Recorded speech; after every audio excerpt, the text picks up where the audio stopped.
Hey guys, Thomas the Surgeon here, aka Mustached. I'm here to review the movie Hobbs and Shaw. So, this movie follows characters from the Fast and Furious franchise, Hobbs and Shaw, played by Dwayne Johnson and Jason Statham.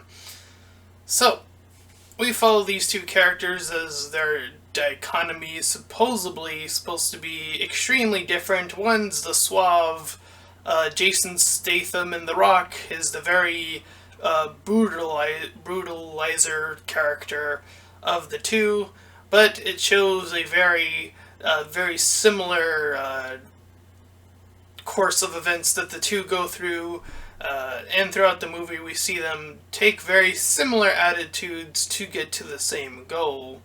Furthermore, our bad guy, one of his very first lines in the movie, and I kid you not, is him declaring that he is, in fact, the bad guy, played by Idris Elba. I think that's how you pronounce his name, and I do apologize if I completely botched that. I know I did, but whatever, I'm moving on.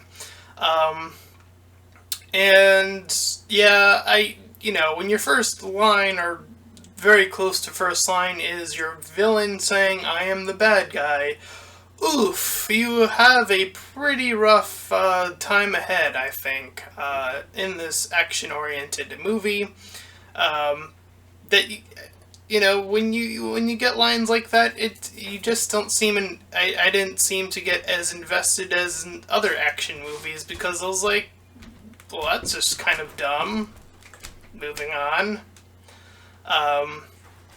And they try to make this character more sympathetic or whatever. They make him have a character that, because Fast and Furious is all about that family, bring in that family. So he has someone else he's looking after, but we never see that person.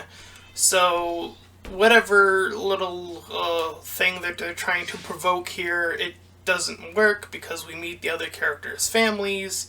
We meet The Rock's daughter, we meet his mother, we meet Jason Statham's mother and his sister, who they're after, who injects herself with this virus thing. And The Rock's character has a romantic interest for, so they spend a little bit of time bickering, and bickering leads to romance, and romance leads to more romance, so that's how that works, I guess. As this cybernetic villain guy is taking out this crew, these two men individually, when they try to beat him from time to time from various locations, they manage to barely escape various times, getting closer and closer to finding some potential for a cure.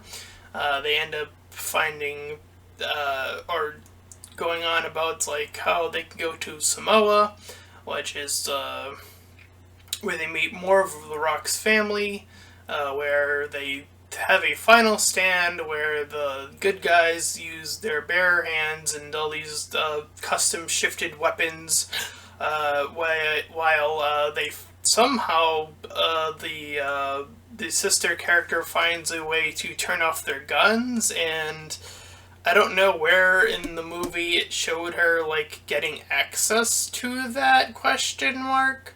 I think I completely blanked because it's either I missed it or it's not even in the movie, where she again has this access to the enemy's weapons, and they turn off the weapons, so they have to combat face to face.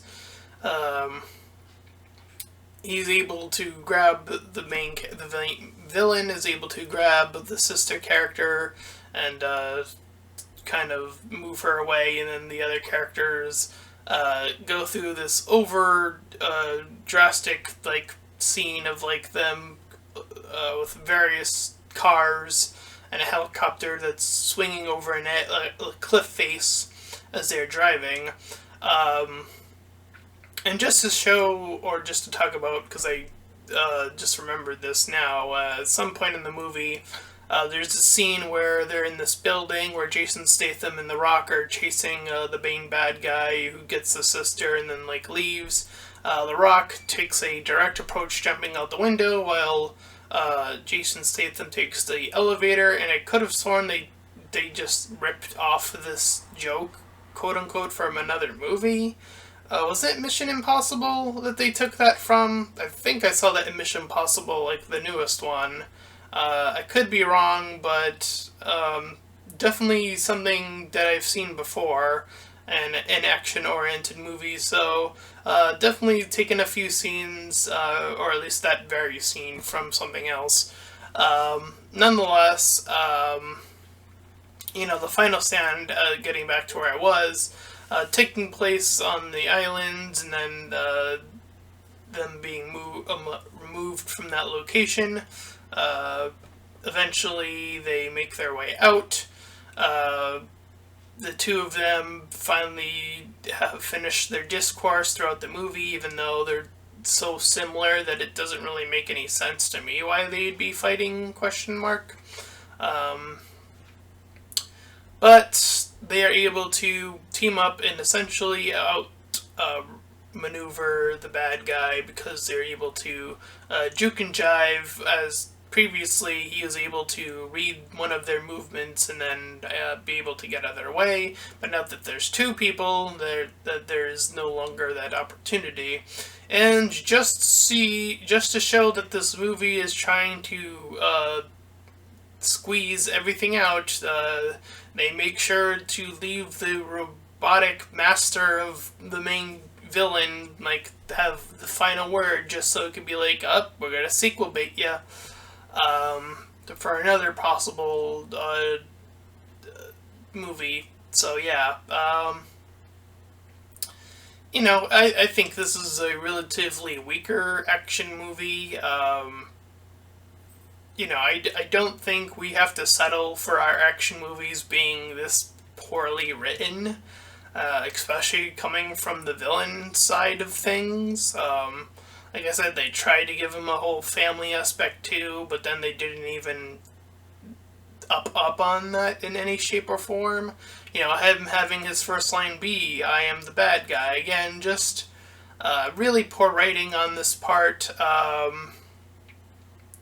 Definitely a few other confusing bits of like, okay, now we're suddenly the allies, and the transition, to get to that point definitely seemed very bizarre in terms of when that happens, how it happens, all that stuff. So I'm going to give this movie a 3 out of 10, I think, or a 4 out of 10. I'll be a little generous here.